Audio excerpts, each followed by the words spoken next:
សាន់ចូលត្រឹងទាត់ក្រោមធាក់មួយទៀតរបស់សាន់គុណខ្មែរចော့ឆ្វេងទាត់ជើងក្រោមមានរតិសាកាប់ជើងក្រោមរបស់សាន់គុណខ្មែរផតចော့ឆ្វេងរបស់សាន់បាទរបស់សាន់ការរតិសាវាយពួតទឹករបស់សាន់គុណខ្មែររតិសាវាយពួតទឹកសងតែគាត់ថាចេះវាយពួតឯងអត់ទាត់ឆ្វេ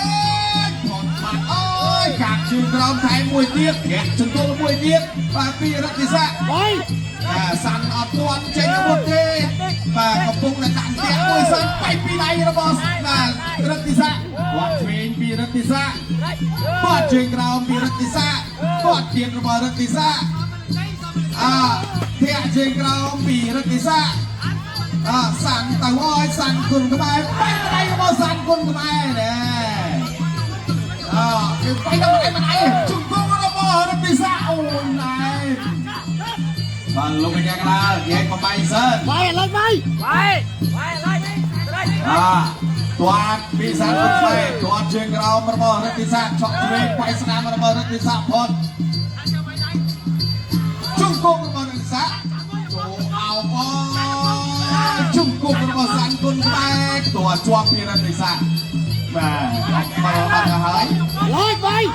បាទទៀតទាត់ជើងក្រោមឆក់ដៃស្នាមផុតបាត់វាយខាងលើរបស់រតិសាសាន់គុណខ្មែរដើរចូលចាក់កាច់ពីរតិសាកែងរបស់រតិសាអត់ដល់ជង្គង់របស់សាន់គុណខ្មែរវាយស្នាមទាត់ចេញឆ្វេងរបស់កែងរបស់រតិសាបែកបាត់នោះរៀងនិយាយគ្នាទៀតអូវាយ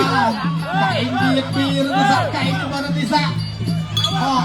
ចូលកែងទៀតចប់ទឹកនោះបាទទឹកទី3នៃទឹកផ្នែកព្រាត់កែងរបស់រតិសា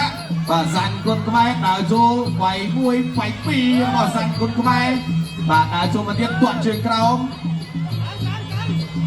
ដើរមកទៀតអូយវាយស្នាមរបស់សាន់គុណខ្មែរបំពើបាទដួលបាត់ហើយdirect តាមទៀតធាក់មួយពីសាន់គុណខ្មែរធាក់មួយទៀតចូលដៃចាប់បំពើមកកាច់ពីសាន់គុណខ្មែរបាទឡើងសូបាទ